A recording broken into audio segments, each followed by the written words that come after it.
Un gusto compartir con ustedes este programa. Soy José Buendía y esto es Blanco y Negro. La volátil relación entre México y Estados Unidos en la era de Trump se enfila a una fase de inestabilidad en lo económico y de tensión en política y seguridad, a pesar del aparente clima de acuerdos como los que permitieron reducir el castigo arancelario.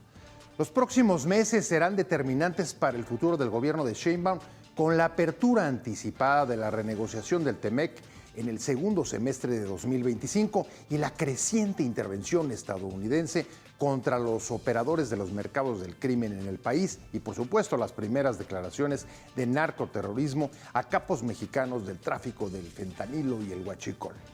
Las formas caóticas de negociar de Trump pondrán a prueba el equilibrio de la presidenta entre el bullying del gobierno estadounidense y las presiones internas por el asedio exterior, que se traducen en fricciones y desacuerdos casi cotidianos.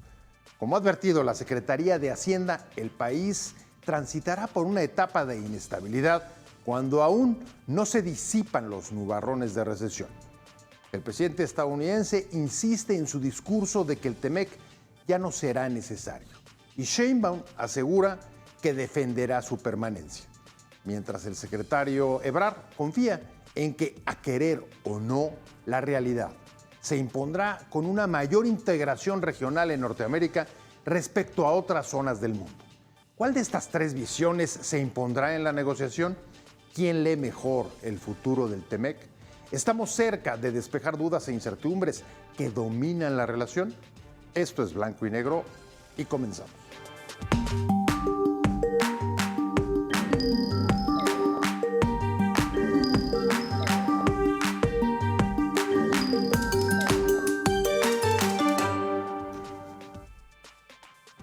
Que inicie después digamos, los próximos 3 meses que anuncia el gobierno de Estados Unidos que va a estar concentrado en la negociación del sistema que describo, y ahí seguramente vamos a llegar a esa revisión del tratado y de las ideas del presidente Trump sobre esto. Más o menos es el tiempo que estoy estimando, es decir, el segundo semestre de este año. Ahí está, acaba de ver la declaración en la que, en efecto, el secretario de Economía, Marcelo Ebrard, pues confirmaba ya hace algunos días de que se va a adelantar la renegociación del TEMEC al segundo semestre de 2025. Un hecho que seguramente, como ha dicho la Secretaría de Hacienda, puede abrir una etapa de inestabilidad en la economía del país por los jalones, por las confrontaciones, por las fricciones que, como vemos casi a diario, por lo menos en el último mes y pico, se producen en la relación volátil entre México y Estados Unidos. Y para discutir, para analizar este tema, como siempre, me da muchísimo gusto que esté con nosotros Waldo Fernández, que es senador por Morena y además presidente para el seguimiento de la comisión del TEMEC. Waldo. Gracias por la Como invitación. siempre, un placer saludarte. Un placer y un honor estar aquí con ustedes. Al contrario, y por supuesto, muchas gracias por estar también con nosotros. Samuel Ortiz, él es especialista en comercio y en el Tratado de Comercial de América del Norte, el que nos ocupa desde ahora y ¿qué te gusta? Hasta finales de año por lo menos. Claro, no, vamos a discutir si estamos ante una cancelación del TEMEC o más bien una renegociación con más restricciones frente a Asia, ¿no? Ya enseguida metió ya la polémica, ya para que no haya dudas. Llegó bravo de qué mi estamos compadre. hablando, de renegociar o de cancelar y por supuesto el tema con Asia. Pero déjame arrancar tu punto de vista porque pues estamos viendo una comisión, es un poco caótico entender a veces lo que está sucediendo, pero a ver, estamos viendo una comunicación muy fluida entre la presidenta Sheinbaum y Trump. Esta semana, la última de las varias llamadas que ya llevan en las anteriores, y confirman, seguimos renegociando, dicen, los aranceles que aplicó hace un par de meses dentro de su plan de aranceles recíprocos, y todavía, dice, no hemos entrado a lo del TEMEC. Sí. ¿Dónde estamos antes de llegar a los dilemas que quiere plantear Samuel. Hablando de los dilemas, en mi opinión, lo que está sucediendo pues, es una recomposición de la relación prácticamente con China. Nosotros bueno, yo no soy del gobierno, pero en el Senado tenemos claro en qué va a terminar esta revisión, no lo podemos anticipar, pero muchas personas se lo pueden imaginar. Pero lo que está sucediendo también es que los Estados Unidos sigue siendo la potencia financiera más importante del mundo. Quien lo dude está equivocado. Sigue siendo la potencia militar más importante del mundo. Sigue teniendo algunos trillones de Producto Interno Bruto respecto a China, pero creo que en el tema de tecnología hay algunos rubros donde ya no es este gran líder en el mundo y eso está generando una preocupación interna en los Estados Unidos que evidentemente tiene en México una afectación o un beneficio. Ojalá y se adelante la revisión para este semestre que viene. Pero nada más hay un punto. ¿Tú dudas que se adelante? O sea, acabamos de ver lo que dice el canciller Ebrard y todas las perspectivas parecen puestas para eso. ¿Crees que aguantaría hasta 2026?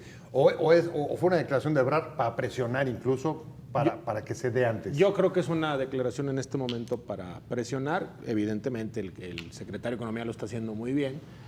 Creo que a todos nos conviene que ya se acabe este proceso de incertidumbre y aunque entremos en este jaloneo y haya otro tipo de presiones, ya es importante cerrar este capítulo porque todos los días al presidente Trump tiene agendas diferentes y entonces cerrar esta agenda sería muy importante.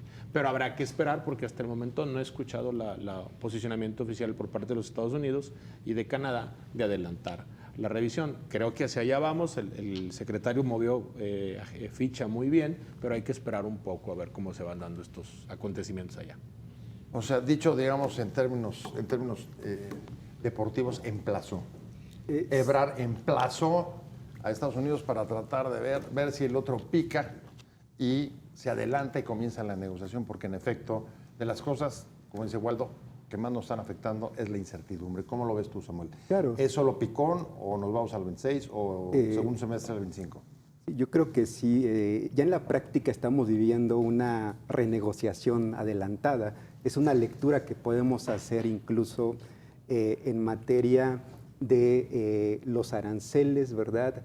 Que actualmente afectan más o menos al 15% de las exportaciones mexicanas en Estados Unidos, y la medida arancelaria condicionada a que las empresas, ¿verdad?, cumplan con las reglas de origen del TEMEC. Eso en la práctica ya es una renegociación en el capítulo más importante, me parece, del TEMEC, que es el vinculado, ¿verdad?, a la industria automotriz, la industria más dinámica, y me parece un caso exitoso de la integración con Estados Unidos, primero con el Telecan y ahora con el TEMEC, la única industria que tiene un efecto de arrastre muy importante en materia, por ejemplo, de ocupación. La principal generadora de empleo es justamente esta industria automotriz, y en la práctica me parece que estamos viviendo ya una renegociación en ciertos apartados, y yo sí considero que este segundo semestre va a ser más intenso, y como te adelantaba en un inicio, me parece que sí, en el primer TEMEC, ¿no? O sea, la palabra China no aparece, ¿verdad? Se hablaba por ahí de un capítulo anti-China. Me parece que hoy, ¿verdad?, el componente fundamental va a ser cerrarle la puerta a Asia, no solamente vía TEMEC, sino también vía aranceles, porque hay que recordar que México ya aplica una lista de aranceles a más de 500 productos en sintonía con lo que están haciendo los socios en Estados Unidos, ¿no? A ver, una renovación que ya está en la práctica, Waldo, pero que también sobre muchas arenas movedizas. Por ejemplo, el propio secretario de Economía, Ebrard, dice, hemos logrado nuevos avances respecto de los aranceles a los automóviles, a la exportación de autos. Y dice, vamos a lograr que todavía se reduzca más el arancel desde 25, que están los que están fuera del TEMEC, hasta 15. Y al mismo tiempo, hemos visto también esta semana cómo la Cámara de Representantes aprueba el presupuesto. Estoy hablando ya de otra área, pero aprueba el presupuesto y ahí incluye una enmienda para gravar con 3.5% las remesas. Y esto es un golpazo para la economía mexicana y particularmente los estados expulsores de migración, Guerrero y Chiapas. ¿Cómo entendemos? Instrumentos de presión. que evidentemente ahora los plasma a través de otro poder, que es el poder legislativo, en esta negociación que se está dando. Coincido con Samuel, el TEMEC, está la renegociación, tenemos 4 meses metidos en ella, falta la formalización de los acuerdos, pero veo instrumentos de presión. Hay que señalar que esta medida del envío de las remesas pues es una medida a todas luces ilegal, inconstitucional, conforme a las propias leyes norteamericanas, porque todas estas personas ya tributaron en los Estados Unidos. México es el segundo país más afectado, el primero es la India. Ajá. ¿No? Porque aunque la India tiene probablemente menos residentes, es mucho mayor su capacidad de envío de recursos. O sea, ahí estarían violando una doble, el problema es una doble tributación. Si tú ya pagaste impuestos en los Estados Unidos y el envío de la remesa no debe estar grabado, entonces, y aparte violenta la naturaleza y la esencia misma de los estadounidenses, que es el libre mercado, ¿no? Pero bueno, veamos si la medida permanece o no. Hay que aclarar que si bien es cierto, va en el paquete del presidente Trump, es otro poder. El poder legislativo, entonces habrá que esperar si finalmente se va a formalizar o no. Pero insisto, siguen siendo instrumentos de presión. Yo hasta hace un rato siempre he pensado que el presidente Trump, su filosofía es rentabilizar todas sus relaciones. Veo con preocupación ya una parte de fundamentalismo, lo que acaba de pasar con Harvard, los estudiantes de no aceptar. Bueno, ahí ya empiezo a ver un asunto más de fundamentalismo, habrá que ver si es un tema, un ejercicio interno, pero todo lo que él está pensando siempre es rentabilizar sus relaciones económicas, es cómo saca más dinero para su país. Oye, porque ese sí es un tema, digo, no nos toca directamente a nosotros, pero ese sí no puede ser ganar, ganar, ni medio ganar, sino es más bien perder y perder, porque lo que obtiene Estados Unidos de los estudiantes que van allá a prepararse es muchísimo más de lo que hoy puede sin duda perder, ¿no? Adicional a que es una herramienta de instrumentación ideológica para hacia el resto del mundo de lo que significa los Estados Unidos. Los estudiantes que se van de Harvard, por lo general, se llevan esta ideología del libre mercado, a regresar a sus países. Entonces, hasta... Oye, pues pregúntale a los expresidentes neoliberales dónde sacaron las ideas. Sí, es correcto. Ahora, hay una cosa que me llama la atención, porque dice Waldo, ahora es el Congreso el que presiona, digamos, como parte de estos enroques que pudiera estar haciendo Trump. Pero yo me pregunto una cosa, Samuel, ¿hasta dónde quizá lo que estamos viendo con la política del Congreso es que, digamos, que esta fiebre proteccionista, nacionalista, proclive a aranceles, a gravar, a cerrar, a expulsar, es mucho más profunda que solamente el presidente Trump y tiene más consensos de lo que quizá pensemos en la clase política norteamericana y particularmente en los republicanos? Claro, claro, el fenómeno Trump, ¿no? Me parece que se tiene que inscribir en 16 años, ¿no?, de globalización lenta, ¿no? O sea, la economía mundial no se recupera de la gran crisis de 2008. De 2008-2009. Y tenemos 16 años con menos comercio, con la inversión extranjera directa estancada en el mundo, ¿no? Y estos reacomodos, ¿no?, sea globales, se aceleraron primero con la pandemia y ahora con Trump 2.0, ¿no? O sea, hay, me parece, desde la perspectiva de gobierno, ¿no?, y empresas en Estados Unidos, pues un convencimiento, ¿verdad?, de los importantes problemas de productividad, ¿no?, de estancamiento de la productividad, de lento crecimiento económico que tipifican a la economía de Estados Unidos desde hace más de 40 años. O sea, claro. O sea, lo que viene arrastrando ya por 4 décadas. Sí. La estrategia que fue funcional para las empresas americanas de llevar partes de la producción a Asia, orientadas por los bajos salarios, fue antifuncional, me parece, en parte para el propio modelo, el crecimiento económico de Estados Unidos, que se ha visto muy afectado, y lamentablemente tenemos ante estos acontecimientos pues una visión radical, ¿no?, altamente proteccionista, que es el discurso que tiene Trump y que, coincido contigo, me parece que comparte, ¿verdad?, una parte importante de los industriales en Estados Unidos, esta necesidad de reindustrializar a la economía americana, en respuesta al boom de Asia y particularmente de China, ¿no? Está claro que la economía y la política difícilmente van separadas, casi llevan Unas y otras. engarzadas las bridas. Y ahí pues me gustaría regresar, Waldo, a México, porque esta incertidumbre que venimos padeciendo, parece poco, pero prácticamente ya el primer semestre del año, se traduce en efectos que empiezan a preocupar. Uno, el bajísimo crecimiento, 0.2 confirmado el primer trimestre. No voy a entrar a la discusión de si estamos en recesión o no, porque no, o como dicen, apenas si logramos crecer 0.2, por favor. Eso no nos alcanza para nada. Y, por supuesto, las presiones inflacionarias que habrá que esperar, pero por lo pronto el último dato da un brinco importante, ya supera el 4.22. Y en el centro de esta problemática, la presidenta Sheinbaum, con las presiones de afuera y con las presiones de dentro, y te diría hasta de su propio movimiento.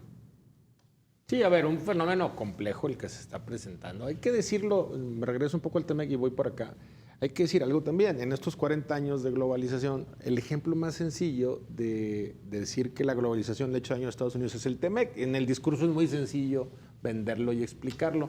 Y en México y en Estados Unidos hay un elefante rosa. Así como hubo grandes ganadores, también hubo grandes perdedores, sectores productivos que desaparecieron en México y que desaparecieron en Estados Unidos. Entonces, eso también es lo que hace que haya un grupo de representantes, de legisladores que estén acompañando al presidente Trump y hasta de ciudadanos. En el caso de México, la presidenta lo ha hecho muy bien. Su relación con el presidente Trump, hay un diálogo fluido. Evidentemente tenemos problemas porque al no crecer la economía, tarde que temprano, eso le va a pegar en el bolsillo a las y los ciudadanos. Y entonces de ahí puede empezarse a generar un malestar. Yo creo, me veo de manera optimista todavía que el escenario está bien.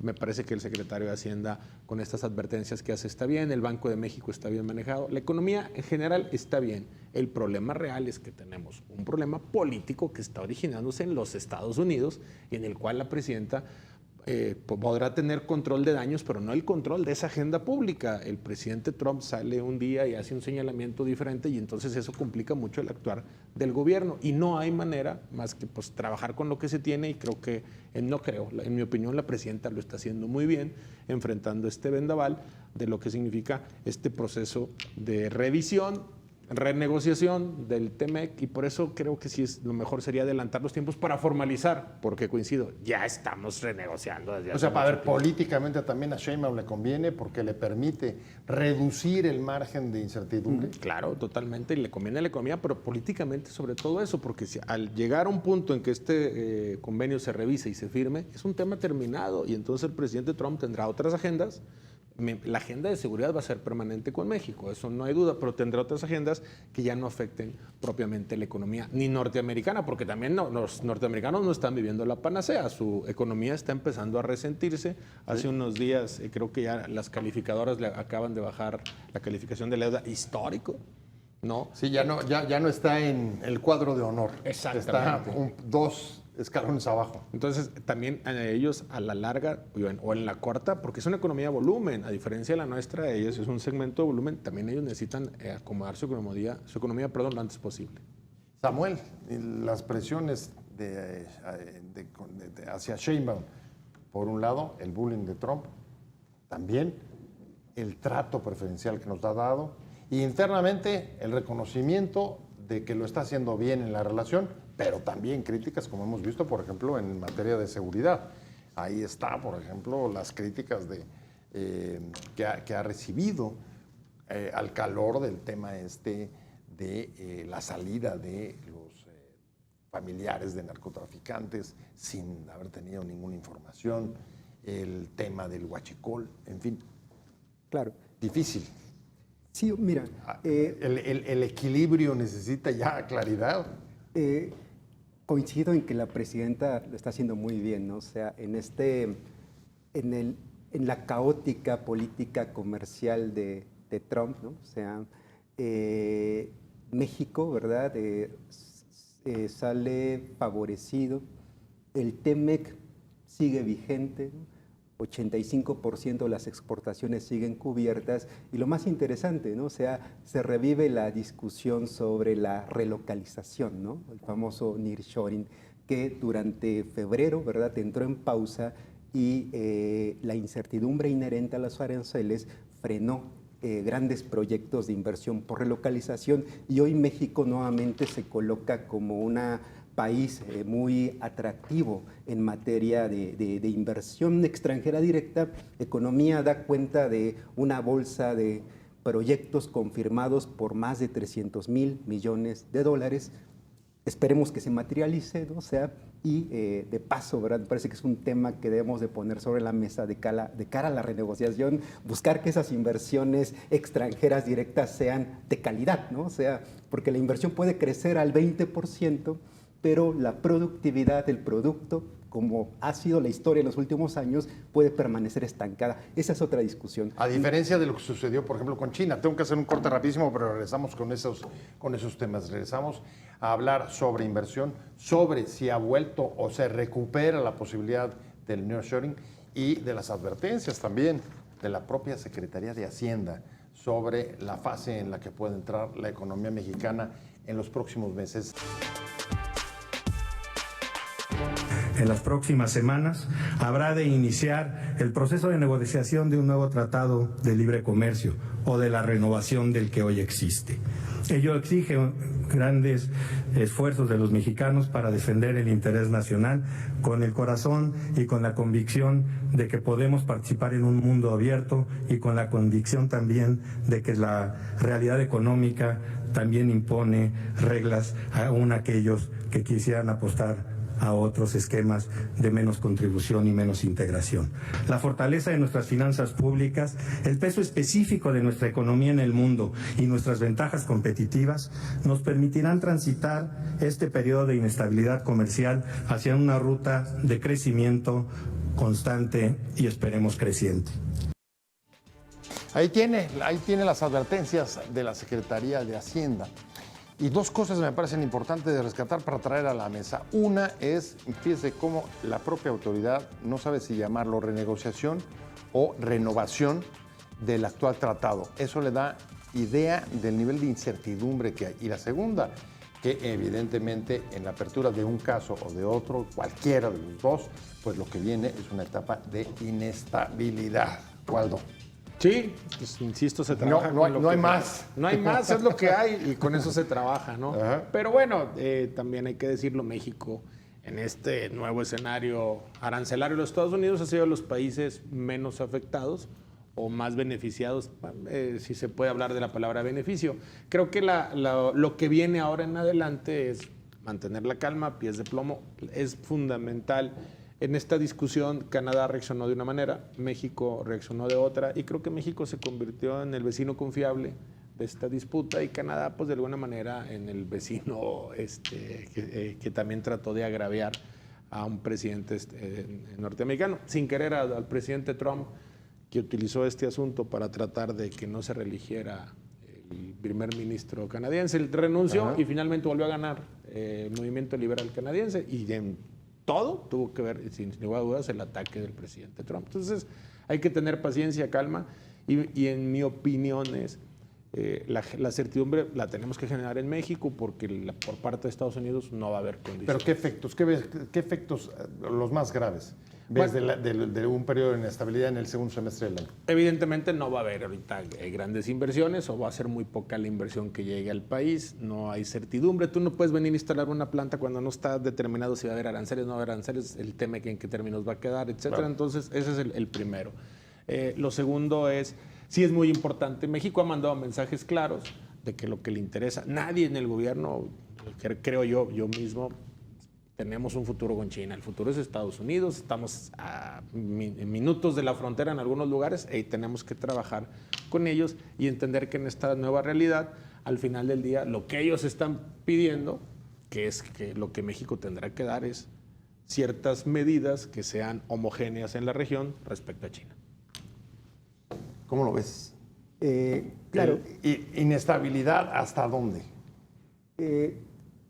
Yo veo este periodo de inestabilidad y coincido con el senador Waldo como una oportunidad, ¿no? Para México. Históricamente las crisis, ¿no? Sea duraderas, ¿no?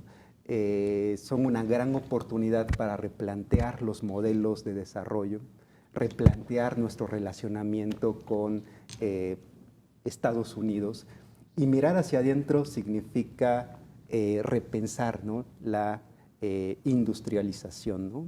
Porque es cierto que México es un campeón en materia de comercio, de manufacturas diversas, de nivel tecnológico medio, pero lamentablemente, ¿verdad?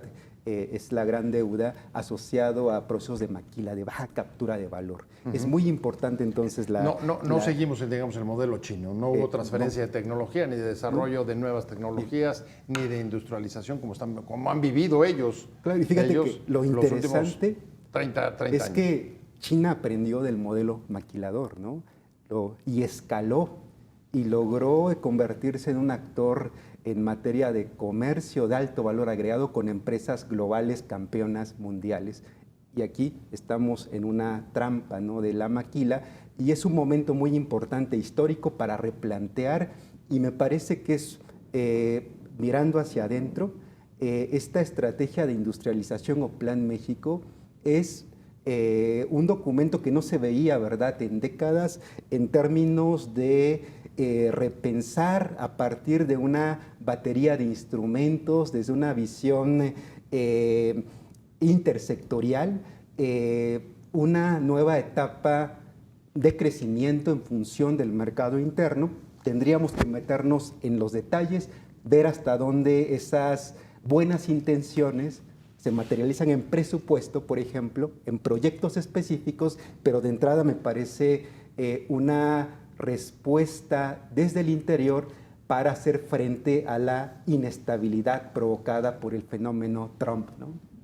Pues parece que no había de otra, que era o meterte al interno o pues no ver una salida alternativa. Pero por lo pronto, lo que también me llama la atención, tú decías hace rato, no van a llegar inversiones, pero el secretario de Economía dice, nos fue bien el primer trimestre. A pesar de la inestabilidad y la incertidumbre, 21,000 millones de dólares en inversión, no como promesa, sino que llegaron. Me imagino que muchas deben ser reinversiones de las propias inversión empresas. Programada, ¿no? Programada, exactamente. Yo creo que ¿Pero qué significa eso? Bueno, ¿es alentador o no es un dato significativo? No, a ver, sí, cualquier inversión extranjera es bien recibida, ¿no? Recibida dinero, sí, dinero. pero es importante. Claro que es importante. Sin embargo, me parece que lo más importante es que primero en los últimos 40 años tal vez es la primera política industrial que tiene México seria, el Plan México, y eso lo tienes que concatenar que con la inversión extranjera que llegue, una vez que se resuelva el asunto del TEMEC, porque hay una gran oportunidad para México de que venga una inversión importante. Yo hacía, no sé si aquí en tu programa en algún momento dije, el día 3 de abril, el presidente Trump se instaló en un castillo medieval, levantó el paso levadizo. El puente levadizo, perdón, y México, Canadá y Estados Unidos quedaron dentro. Entonces, hay que aprovechar esta gran oportunidad que viene. Es bueno que llegue la inversión, claro que es bueno que llegue la inversión, mucha ya estaba programada, pero también otra que está llegando no tiene que ver propiamente con inversión que está muy asociada al TEMEC, que tiene que ver con inversión un poco más bien asociada a la naturaleza de México en el Pero mundo. entonces tú estarías compartiendo lo que sugiere Samuel, que el nearshoring, que sí, desde hace más de un año es una palabra que parece que desapareció del Mexican Moment, o como aquel Mexican Moment que tampoco se concretó. ¿Crees que después de que pase el periodo de incertidumbre, claro, va a regresar, inestabilidad, va a volver? Pero eso, ¿y cómo con las políticas de Trump si lo que quiere es llevárselo para allá? Lo que no quiere es nearshoring, ¿no? Pero se lo quiere llevar para allá en una parte de discurso, pero por ejemplo, pues, los estadounidenses tienen la tasa de desempleo más baja de su historia. Bueno, en algunos lugares de este país, Nuevo León, tenemos problemas de que no tenemos mano de obra. O sea, hay una rotación de personal. Entonces, esta dinámica del de quererse llevar para allá tiene una dosis de realidad. ¿Cómo vas a llevarte las plantas? Las plantas se tardan 4 o 5 años en desinstalar e instalarse en otro lugar. Su mandato va a durar 4, salvo que se reelija, que él ya dice que ya se va a reelegir, ¿no? Habrá que ver qué dice yo sé lo que dice la Constitución, pero qué dicen los norteamericanos. Pero al final de cuentas... No se ve fácil eso. No, Nada no hay fácil. manera. Además ya dijo que va a buscar a un republicano que sea más simpático. Así es. No sé cuál. No hay manera. No sé cuál. Entonces, pero creo que una vez que pase el periodo de incertidumbre viene un gran momento para México, porque si tú traes ya una política industrial mexicana más el asunto de las inversiones que llegarán.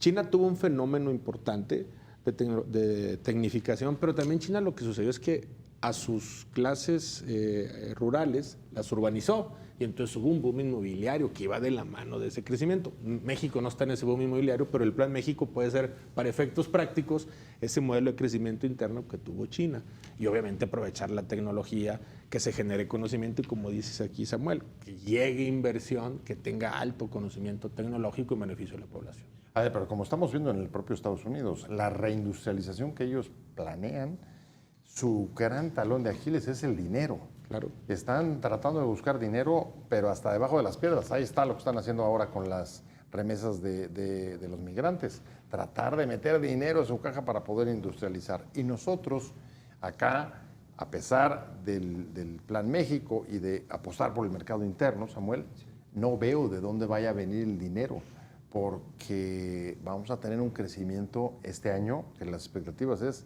prácticamente nulo, o al menos 2025. ¿De dónde va a venir el dinero? Claro, a ver, si vemos el Plan México, una gran hoja de ruta, ¿sí? Pero nos vamos a el monto de incentivos, estamos hablando de 30,000 millones de pesos, ¿no? El 0.03% del PIB, ¿no? Que se supone se va a dedicar a apoyar la nueva inversión en activos fijos, apoyar la capacitación para el trabajo y premiar a las empresas innovadoras, ¿no? O sea, el último censo económico indica, ¿verdad?, que en el sector urbano, ¿no?, tenemos más o menos 5.5 millones de establecimientos, donde más del 99% son MIPYMES. A todas luces ese presupuesto, ¿verdad?, esa bolsa de incentivos resulta muy limitada, por no hablar de que México, y hay que decirlo también, se encuentra en los peores niveles de inversión pública, ¿no? La inversión pública como parte del PIB representa el 2.6%. Oye, es que eso oiga, parece casi que números de los años 40. Y claro, ahí viene... Del siglo pasado, vaya. Sí, la caída de inversión pública es enorme. Y con un problema agravado, Pemex. Aunque a ver, el corazón del Plan México, para mí, los estímulos, todo, tiene que ver con la ventanilla única.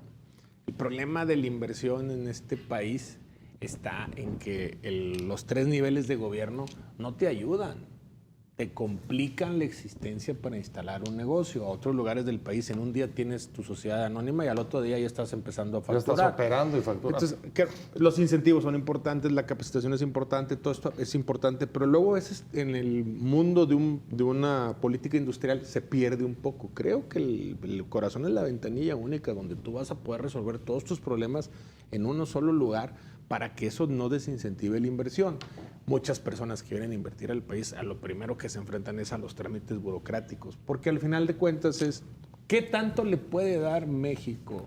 Voy a poner el caso de Nuevo León. Pero a ver, eso sería para los de afuera o para los de adentro. Para adentro, para los dos. A ver, los de adentro, yo, empresarios mexicanos, siempre estoy escuchando cada año, al principio, sobre todo los primeros meses, promesas de inversiones brutales, ¿no? Se juntan ahí en Palacio Nacional y anuncian frente a la presidenta, antes con el presidente, que van a invertir no sé cuánto. Y al final de año no se ve. Pero vamos al caso de Nuevo León. La Secretaría de Economía de Nuevo León debe tener un presupuesto cercano a los 2,000 millones de pesos. Y de la inversión extranjera directa que llega al país, históricamente el 60% se queda en Nuevo León. No sé si estos 21,000 llegaron a Nuevo León. ¿Qué hacen 2,000 millones de pesos contra 14,000 millones de dólares? Nada. El asunto es agilizar y facilitar la vida. Nosotros tenemos hubs de desarrollo. Nuevo León es uno, tienes un centro educativo, centro mano de obra calificada, alta tecnificación y con una cultura del trabajo importante. Aquí lo importante es que el Estado en sus 3 niveles deje de ser un dique para que las inversiones tanto locales como extranjeras lleguen con mayor fluidez. Claro que hay que generar inversión pública, eso es importante. Está el tema de los trenes que va a generar inversión pública importante, algunas carreteras, pero también hay que entender que cuando debes de reducirte el cinturón, si estamos en una falta de crecimiento en este momento, pues tiene que ver primero con la inversión pública particularmente y acelerar el mercado interno. Si algo que nos dejó la pandemia de educativo es los programas sociales ayudaron a que la economía mexicana no se parara. Entonces, claro, para mantener justamente el mercado interno de entrada. exactamente, ¿no? ¿No? Me tengo que ir a un corte, rapidísimo. Estamos en blanco y negro y regresamos al último bloque del programa y vamos a ver las distintas posturas, tanto del presidente norteamericano como de la presidenta mexicana y el propio secretario de Economía, sobre cómo están leyendo el curso de los acontecimientos sobre la economía mexicana y, por supuesto, del TEMEC en los próximos meses, lo que quede del segundo semestre de 2025. It was the worst trade deal in the history of our country, probably in the history of the world. And this was a transitional deal, and we'll see what happens. You know, we're going to be starting to possibly renegotiate that if it's even necessary. I don't know that it's necessary anymore, but it served a very good purpose. And the biggest purpose it served is we got rid of NAFTA. NAFTA was a very unfair deal for the United States, a very, very terrible deal. It should have never been made. It was made. Estamos de vuelta en blanco y negro. Muchas gracias por seguir con nosotros y, como acaba de ver, una declaración que ha sido reiterada en varios momentos por el presidente Trump. No sabemos si es necesario seguir con este tratado porque es el peor de la historia, pero al mismo tiempo ahí se mantiene, no se ha caído. Y la presidenta desde el otro lado dice, y aquí nosotros vamos a luchar porque permanezca. Mientras, la tercera postura que he escuchado es la del secretario Ebrard, que dice, pues independientemente de eso, dice, a quererse o no, la realidad va a imponer una nueva integración regional del bloque de Norteamérica, independientemente, incluso, me atrevería a decir, de los propios presidentes. ¿Cómo ves, Waldo? Totalmente. ¿Con quién estás? ¿Cuál de los tres está leyendo mejor el futuro y lo que puede pasar? Es que lo que dice la presidenta, de hecho ninguno de los tres se contrapone, porque cuando él habla del peor tratado, habla del NAFTA, luego dice que el TEMEC, el que él firmó, arregló, que es uno de transición, vino una negociación. Pero dice, no sé si se necesita seguir con el TEMEC. Así lo dijo, claro. Bueno, yo lo que leo está en este proceso de transición, en sus negociaciones él, la presidenta defiende evidentemente el TEMEC y la parte, la conclusión que da Marcelo Ebrard es la misma conclusión que tenemos en la mesa, va a haber una integración regional, vamos a quedar nosotros dentro del castillo, evidentemente tenemos que alinear cosas. En alguna discusión yo con personas de los Estados Unidos se quejaban del tema que las importaciones, que las zonas, pues hagamos un solo sistema para los 3 países. La tecnología lo permite, pues un solo sistema aduanero. ¿Cuál es el problema? Pues si somos socios, comportémonos como socios. Al final del día, lo que está sucediendo aquí es un proceso de jaloneo interno que él hace para obtener las mejores condiciones en la revisión. Nos puede gustar o no, pero al final de cuentas una revisión es eso, es algo incómodo donde va a haber momentos buenos, momentos complejos y cada quien va a tratar de jalar a su lado. Pero creo que al final México, al ser un mercado complementario a los Estados Unidos, tiene muchas más ventajas en la mesa que Canadá, pero también tiene muchas ventajas estratégicas con los Estados Unidos y esto nos va a ayudar mucho. Texas es un estado clave en esta redefinición que viene. ¿Cómo ves? ¿Cuál de los tres te parece que tiene? ¿O los tres te parece que van a converger? Yo creo que vamos a vivir un proceso de integración regional, pero subordinada, ¿no? Donde seguramente la dependencia, ¿no?, de productos, de insumos asiáticos, ¿no?, se va a reducir, pero México tiene que ser, y sus empresas, ¿no?, los estados subnacionales deben llevar a la práctica el Plan México para evitar que no se genere un efecto sustitución, ¿no?, de importaciones asiáticas por importaciones de Estados Unidos, porque creo que detrás del discurso de Trump está una visión, ¿no?, de más integración, con más contenido estadounidense, y por ello hablamos de que estamos ya ante una renegociación adelantada, porque en el tema de las autopartes ahora se exige, ¿verdad?, a las empresas mexicanas que exportan desde México documentar, ¿no?, el contenido estadounidense en las mercancías exportadas a los Estados Unidos, ¿no? Que veo también,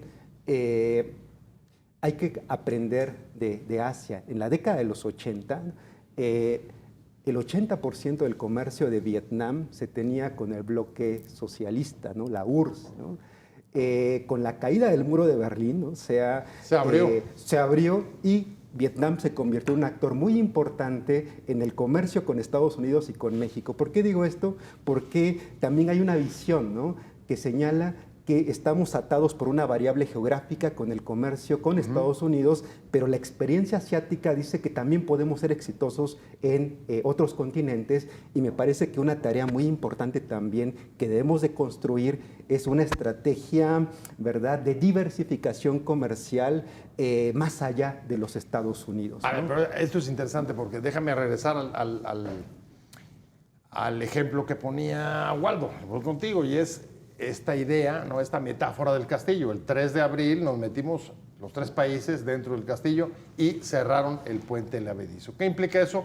Pues que todo el comercio que manteníamos con otros países, principalmente China, se tiene que reducir. De hecho, ya han estado reduciendo, subiendo los aranceles a las importaciones chinas.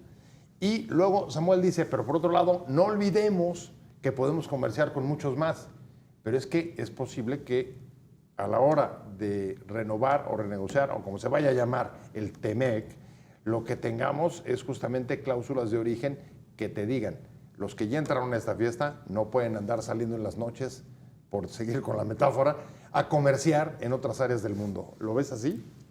Yo creo que comerciar no va a ser un problema, el tema es la importación. Es decir, vamos a hacer un bloque contra China. Estados Unidos crea sus propios monstruos. Ahorita trae también de moda Vietnam. Al ratito a ver si no resulta otra vez lo mismo, ¿no? Pero lo que yo veo es este proceso de integración donde, oye, si yo soy tu aliado, tu socio comercial, tu socio estratégico, y yo estoy teniendo una guerra tecnológica con China, pues no la fortalezcas comprándole cosas para que siga teniendo dinero y me siga haciendo esta guerra. Es una conclusión muy simple, pero es lo que está verdaderamente en la mesa. Entonces es, ¿cómo vamos a alinear los objetivos de estas 3 naciones en torno a eso? Respecto a que Estados Unidos va a ser el jugador, digamos, bueno, coincido, pero es un asunto de realidad económica.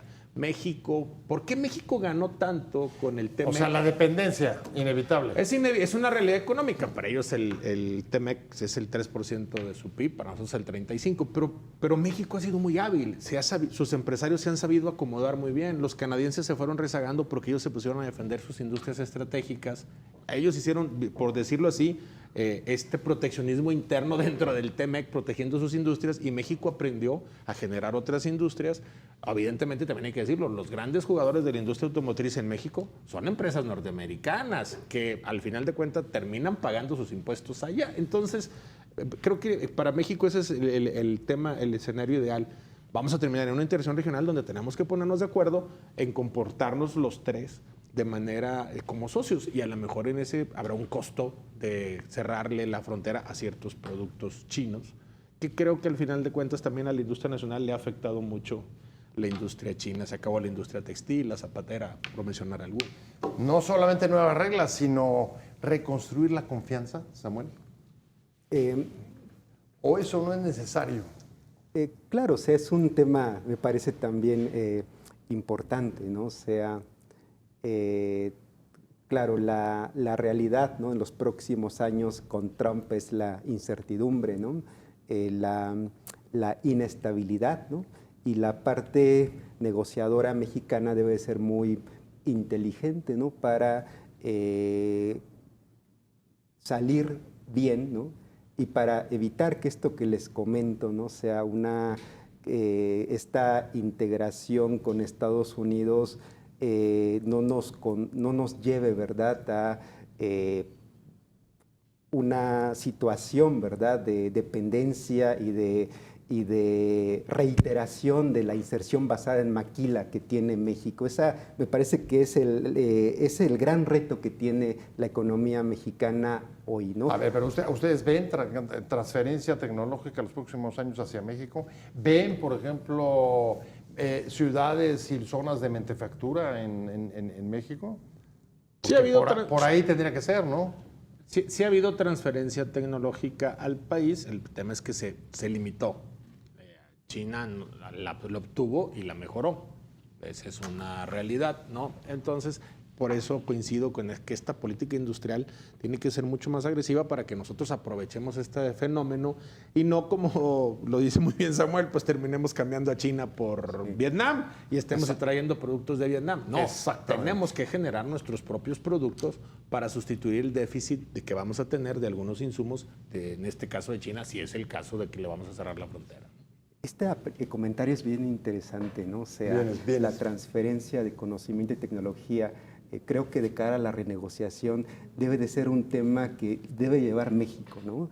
Porque actualmente el capítulo inversión y el capítulo propiedad intelectual protegen a las empresas de Estados Unidos, de allá, claro, para que México desempaquete la tecnología y aprenda de la inversión. La gran deuda de la inversión extranjera directa es que no ha generado efecto de derrama, y si ha generado, esta se inscribe en ciertos territorios, en ciertas empresas, pero no hay un estudio que yo conozca que diga que con la inversión extranjera directa, ¿verdad?, se han logrado procesos efectivos de aprendizaje, y para muestra los 40 años de estancamiento de productividad que tipifica a nuestro país, ¿no? Bueno, la verdad es que ese punto yo tampoco lo he visto, pero sería bueno que se incluyera, sin duda, transferencia de conocimientos y tecnologías. Sí. He oído ya, ¿no?, que quieren abrir el asunto de los microprocesadores y otra clase de tecnologías,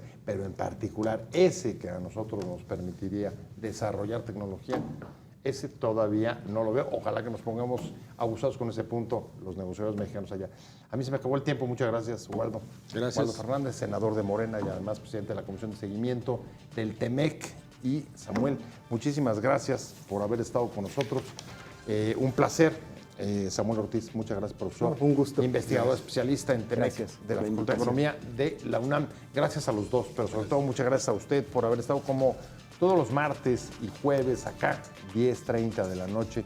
Un placer haber podido compartir con ustedes este programa. Que tengan una muy buena semana. Que les vaya bien.